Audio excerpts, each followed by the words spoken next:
વડોદરાથી ઉમરગામ તરફ આવી રહેલી મેમુ ટ્રેનમાં પાણી લીકેજ થતા ટ્રેનમાં આખા ડબ્બામાં પાણી ટપકતું રહ્યું હતું। વડોદરાથી ઉમરગામ તરફ પાણી આવી રહેલા અસંખ્ય મુસાફરોએ પરેશાનીનો સામનો કરવો પડ્યો હતો। મેમુ ટ્રેનના ડબ્બા જ વરસાદ વરસતો હોય તેવા દ્રશ્યો સર્જાયા હતા।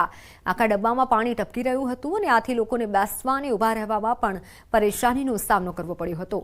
ટ્રેનના પાણીનો ટાંકીમાં કે લાઇનમાં કોઈ જગ્યાએ લીકેજ થતાં ટ્રેનના કેટલાક ડબ્બામાં આવી જ પરિસ્થિતિ જોવા મળી હતી। રેલવેના મેન્ટેનન્સ વિભાગની બેદરકારીના કારણે સર્જાયેલી આ પરિસ્થિતિના કારણે અસંખ્ય પ્રવાસીઓ ટ્રેનમાં મુસાફરી દરમિયાન પરેશાનીનો સામનો કરવો પડ્યો હતો। તો આ સાથે ટ્રેનમાં ધોધમાર વરસાદ વરસી રહ્યો હોય તેવું લાગી રહ્યું છે।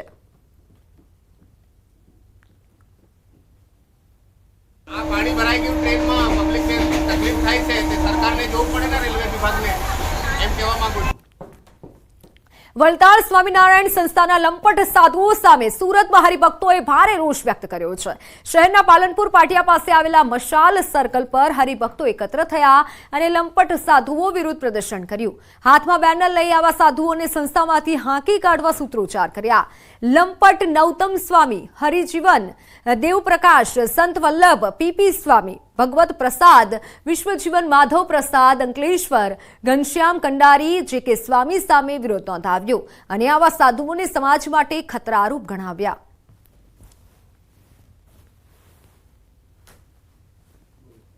સંપ્રદાયમાં છેલ્લા લાંબા સમયથી વિવાદ ચાલે છે। કોઈને કોઈ સાધુ કોઈને કોઈ બાબતે વિવાદમાં આવતા હોય છે, તેને લઈને હવે હરિભક્તો આવા સાધુઓને દૂર કરવા માટેને લઈને એક અભિયાન શરૂ કરેલું છે। દ્રશ્ય સીધા જોઈ શકાય છે કે સુરતના પાલનપુર પાટિયા વિસ્તારમાં હરિભક્તો દ્વારા જે લંપટ સાધુઓ છે કે જે વિવાદોમાં આવતા હોય તેમને ભગાડવા માટે, તેમને ધર્મમાંથી દૂર કરવા માટે વિરોધ પ્રદર્શન શરૂ કર્યું છે। આપણી સાથે ઘણા હરિભક્તો જ આપણે વાત કરીએ।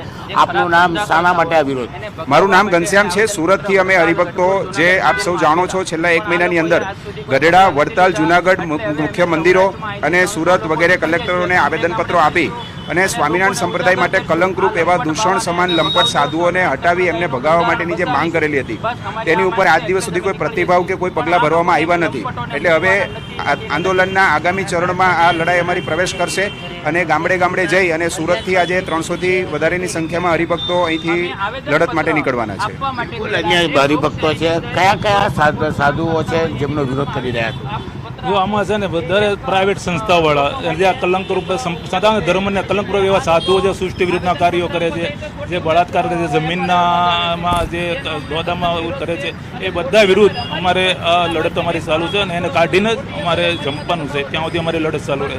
બિલકુલ, હરિભક્તો ગામે ગામ જઈને લોકોને જાગૃત કરવાનું કામ કરી રહ્યા છે। આપણી સાથે છે અન્ય એક હરિભક્ત છે, આપણે એમની સાથે વાત કરીશું શું કેવું છે, કારણ કે શું કહેશો, કયા કયા લંપટ સાધુઓ વિરુદ્ધ તમે આ અભિયાન શરૂ કર્યું? આની અંદર તો બહુ બધા છે, 90% લંપટો જ છે। એમાં કોના નામ દઉં? ઘણા બધા છે। નૌતમ સ્વામી છે, જે.કે. છે, માધવ છે, હરિજીવન છે, ભગવત પ્રસાદ છે, વિશ્વજીવન છે, કેટલાકના નામ લઉં?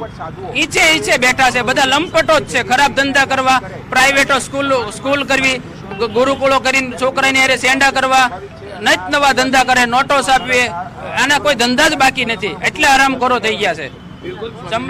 સંપ્રદાયમાં જે પ્રકારે સાધુઓને લઈને સંપ્રદાય કહી શકાય બદનામ થઈ રહ્યો છે, ત્યારે હરિભક્તો હવે મેદાને ઉતર્યા છે અને ગામે ગામ જઈને હરિભક્તોને સમજાવશે કે આ સાધુઓ સમાજ માટે દૂષણ છે અને તેમને દૂર કરવાનું અભિયાન સુરતથી શરૂ કરવામાં આવ્યું છે।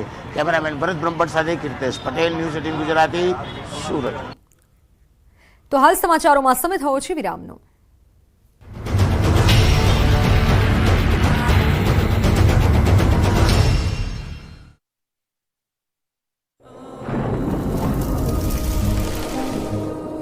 જળવાયુ પરિવર્તનનું જોખમ આપણા દરવાજે પહોંચી ગયું છે। હવે જરૂર છે એક મોટા ક્રાંતિકારી બદલાવની અને આનો પ્રારંભ થશે 140 કરોડ ભારતીયોથી। આ ક્રાંતિ શરૂ થશે એક વૃક્ષથી। એક વૃક્ષ માનવતા માટે, એક વૃક્ષ આ ધરતી માતા માટે, એક વૃક્ષ આપણા ભવિષ્ય માટે। પ્રોજેક્ટ વન ટ્રી, ન્યૂઝ 18 નેટવર્કની એક મોટી પહેલ। દીપો પાણીમાં તરવા લાગી। લોકોના ઘરમાં હોલથી લઈને રૂમ અને રસોડા સુધી પાણી ઘૂસી જતા પાણી વચ્ચે લોકો રહેવા મજબૂર બન્યા। તો નદીઓ ગાંડીતુર બનતા નેત્રંગ માંડવી રોડનો સંપર્ક કપાયો હતો. તો નેત્રંગના આકાશી આફતથી કામલિયા ગામમાં રોડ ઉપર પાણી ફરી વળ્યું. પાણીના ધસમસતા પ્રવાહમાં જે આવ્યું તે બધું જ તણાઈ ગયું, જેથી રોડ પર પાણી ફરી વળતા એમ્બ્યુલન્સ અટવાઈ હતી. ઝાડને બાથ ભીડીને એક યુવક ટીંગાયેલો છે, કારણ કે નીચે પગ મૂકે તો પણ પૂરમાં તણાઈ શકે તેમ છે. યુવકનો જીવ જોખમમાં મુકાઈ ગયો, જેને બચાવવા માટે પ્રયાસ થઈ રહ્યા છે. દ્રશ્યો ભરૂચના નેત્રંગના છે, જ્યાં મોરિયાણા ગામમાં સાંબેલાધાર વરસાદ બાદ પાણીનો પ્રચંડ પ્રવાહ વહેતો થયો. અચાનક પાણી આવી જતા યુવક ફસાઈ ગયો. જેમ જેમ પ્રવાહ વધતો ગયો તેમ તેમ તે ઝાડ ઉપર ચડતો ગયો. તંત્ર અને ગામ લોકો દ્વારા બચાવ અભિયાન શરૂ કરવામાં આવ્યું. દોરડા નાખીને યુવાનનો બચાવ અભિયાન શરૂ કરવામાં આવ્યું અને મહા મહેનતે યુવાનનો જીવ બચાવાયો. પાણીમાં તરતી કાર, ડૂબેલા વાહનો, સ્વિમિંગ પુલની માફક ડૂબકી લગાવતા લોકો, ડૂબી ગયેલા ઘર, ગાયબ થયેલા રસ્તાઓ, રોડ પર 6 ફૂટ ધસમસતા પાણીના પ્રવાહ અને પાણીમાં ગરકાવ ગામનો પુલ.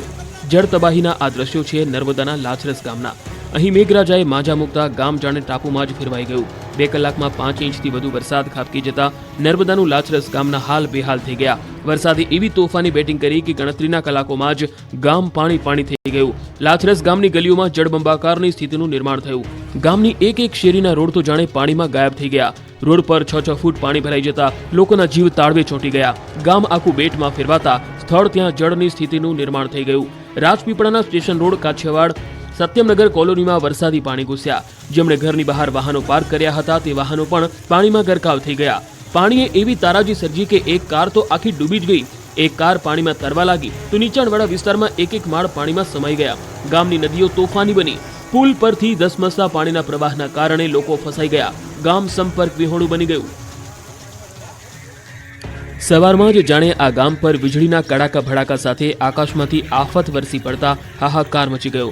લોકોએ રાતભરની ઊંઘ પૂરી કરી આંખ ખોલી તો પોતાના ઘરો પાણીથી લથપથ હતા. અનેક ઘરોમાં પાણીએ પોતાનો કબજો જમાવી લીધો હતો.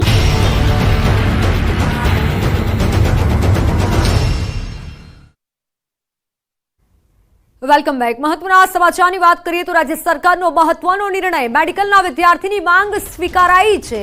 GMERS કોલેજની ફીમાં ઘટાડો કરાયો છે. કેબિનેટની બેઠકમાં મહત્વનો નિર્ણય લેવાયો છે. આરોગ્ય મંત્રી ઋષિકેશ પટેલનું ટ્વીટ. ગવર્મેન્ટ કોટામાં ₹3.75 લાખ ફી કરાઈ, જ્યારે મેનેજમેન્ટ કોટામાં ₹12 લાખની ફી રહેશે. ઓનલાઈન પર સંવાદદાતા ગીતા જોડાઈ ચૂક્યા છે. ગીતા, હાલ આ મહત્વનો નિર્ણય કહી શકાય મેડિકલમાં ભણતા વિદ્યાર્થીઓ માટે, શું વધુ વિગત? જી, આ ખૂબ જ રાહત આપનારો નિર્ણય છે. મુખ્યમંત્રી ભૂપેન્દ્ર પટેલના અધ્યક્ષ સ્થાને મળેલી આજની કેબિનેટની બેઠકમાં નિર્ણય લેવાયો છે. GMERS કોલેજની ફીને લઈને ઘણો બધો વિવાદ સર્જાયો હતો કે અન્ય રાજ્યોમાં પણ આટલી ફી નથી જેટલી ફી ગુજરાતમાં છે, અને 5 વર્ષના મળીને જેટલી ફી ન લેવાતી હોય અન્ય રાજ્યોમાં એટલી 1 વર્ષની ફી ગુજરાતમાં લેવાતી, જેને લઈને વિવાદ હતો. વિરોધ પક્ષે પણ આ મુદ્દે સ્ટેન્ડ લીધું હતું અને વિદ્યાર્થીઓએ પણ પોતાનો અલગ અલગ જગ્યાએ વિરોધ નોંધાવ્યો હતો.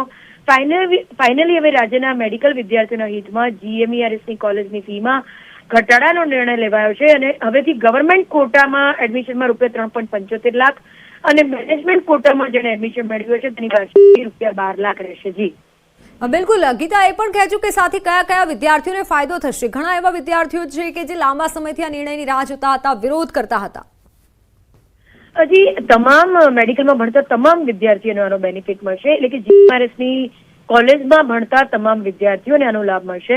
હજી તો ટ્વીટ કરીને ઋષિકેશભાઈએ જાણકારી આપી છે, પરંતુ વધુ વિગત તેઓ હમણાં 4 વાગે વિધિવત આ મુદ્દે પ્રેસ કોન્ફરન્સ કરનાર છે ત્યારે આપશે. જી બિલકુલ ગીતા, આભાર માહિતી બદલ. તો હાલ ટ્વીટ કરી આ મહત્વની જાણકારી આપવામાં આવી છે. મુખ્યમંત્રી શ્રી ભૂપેન્દ્ર પટેલ જીના માર્ગદર્શન હેઠળ આજે મળેલ કેબિનેટ બેઠકમાં મહત્વનો નિર્ણય લેવાયો છે તેવી માહિતી ટ્વીટના માધ્યમથી તેઓએ આપી છે. અને ખાસ કરી જે પણ મેડિકલમાં ભણે છે તે વિદ્યાર્થીઓ માટે આ સારા સમાચાર છે.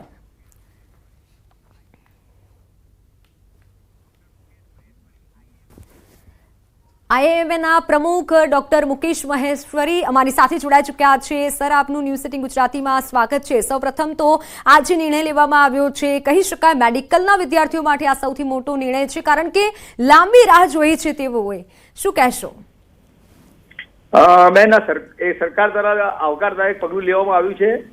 અમે ઇન્ડિયન મેડિકલ એસોસિએશન તરફથી સરકારને પત્ર લખ્યો હતો અને અમે એવું કહ્યું હતું કે તબીબી શિક્ષણ જો મોંઘું થશે તો તબીબી સારવાર પણ મોંઘી થશે અને આપણા પ્રધાનમંત્રીનું એક સપનું છે કે સ્વાસ્થ્ય સેવાઓ છેવાડાના માનવી સુધી પહોંચવી જોઈએ, એ સસ્તી હોવી જોઈએ અને ગુણવત્તાવાળી હોવી જોઈએ. તો એ દિશામાં સરકાર દ્વારા પગલું એક આવકારદાયક છે, કારણ કે 3,30,000 થી સીધી 5,50,000 ફી કરો એટલે લગભગ 63 થી 65% વધારો હતો અને જે મેનેજમેન્ટની કોટાની ફી છે એને 9 લાખ થી 17 લાખ કરી લગભગ 85% જેટલો વધારો હતો.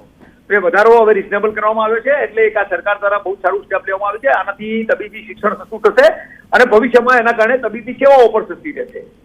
બિલકુલ બિલકુલ. એટલે ઘણા એવા વિદ્યાર્થીઓ છે કે જેને મેડિકલમાં પ્રવેશ મેળવવો હોય છે, મેડિકલમાં જવું હોય છે, પરંતુ ક્યાંક ફીના કારણે તે વિદ્યાર્થીઓ એડમિશન નથી લઈ શકતા. તો તેવા વિદ્યાર્થીઓને ખાસ ફાયદો થશે.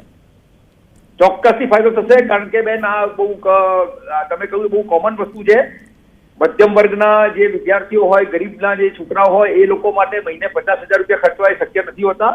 એટલે એ લોકો ભણવામાં ખૂબ હોશિયાર હોય છતાં ઘણીવાર એ લોકો આવા મેડિકલ કોલેજમાં પ્રવેશથી વંચિત રહી જતા હોય છે. તો એ લોકો માટે આ ખૂબ આવકારદાયક આ પગલું લઈને એક એ લોકો માટે બહુ રાહતના સમાચાર આપવામાં આવ્યા છે. અને હું માનું છું કે સરકાર આ જ રીતે ગરીબ અને મધ્યમ વર્ગના વિદ્યાર્થીઓ વિચારતી રહેશે તો સારું રહેશે. બિલકુલ સર, આભાર ન્યૂઝ 18 ગુજરાતી સાથે જોડાવા બદલ. અમદાવાદ શહેરની અમદાવાદની બ્રેઇન કેન હોસ્પિટલ અને સેન્ટર ઓફ સોશિયલ કન્સન્ટ્રેટિવ હોસ્પિટલ રશિયા વચ્ચે એડિક્શન સેન્ટર શરૂ કરવા માટેના MOU થયા છે. અમદાવાદથી 40 કિલોમીટર દૂર એક ડિએક્શન સેન્ટર શરૂ કરવામાં આવશે અને અહીંયા નશીલા પદાર્થોનું વ્યસન ધરાવતા દર્દીઓને વ્યસન મુક્તિ માટેની સારવાર આપવામાં આવશે. રશિયામાં પણ ઘણી હોસ્પિટલો અને કંપનીઓ અહીં વ્યસન મુક્તિને લઈને કામ કરવા માટે ઉત્સુક છે. તો centre of social consultative policy ઇન્ડિયાના ડેપ્યુટી ડાયરેક્ટર અને centre of social consultative policy ઇન્ડિયાના હેડ પણ વ્યસન મુક્તિ અભિયાનને વેગ આપવા માટે મજબૂત અને સાથે જ મહેનત કરી રહ્યા છે અને તેવી વિગત હાલ આપી રહ્યા છે. અમદાવાદ ગાંધીનગરનું સારામાં સારું એક ડી એડિક્શન સેન્ટર બનાવવા જઈ રહ્યા છીએ.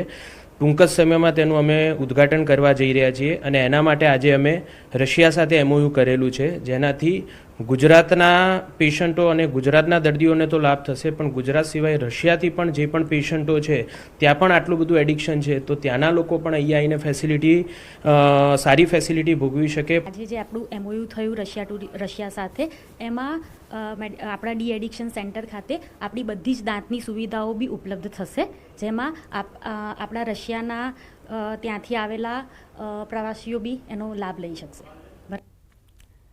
ન્યૂઝ 18 નેટવર્કની વન ટ્રી પહેલમાં આપણી સાથે જોડાયા છે ઉત્તરાખંડના મુખ્યમંત્રી પુષ્કરસિંહ ધામી.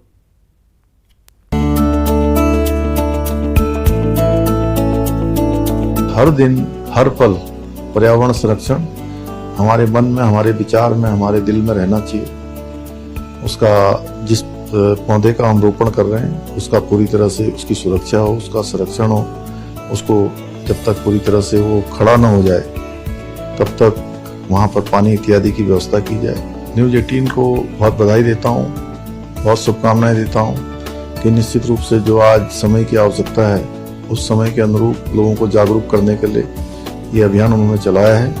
निश्चित रूप से आने वाला उनका ये अभियान सफल हो और लोग लाभान्वित हों, और जो आज हम पर्यावरण की हानि से, ग्लोबल वार्मिंग की दृष्टि से जिन चुनौतियों का सामना कर रहे हैं वो कहीं ना कहीं इसमें बहुत कारगर साबित होगा. તો સમાચારોમાં હાલ બસ આટલું જ. રજા આપશો. નમસ્કાર.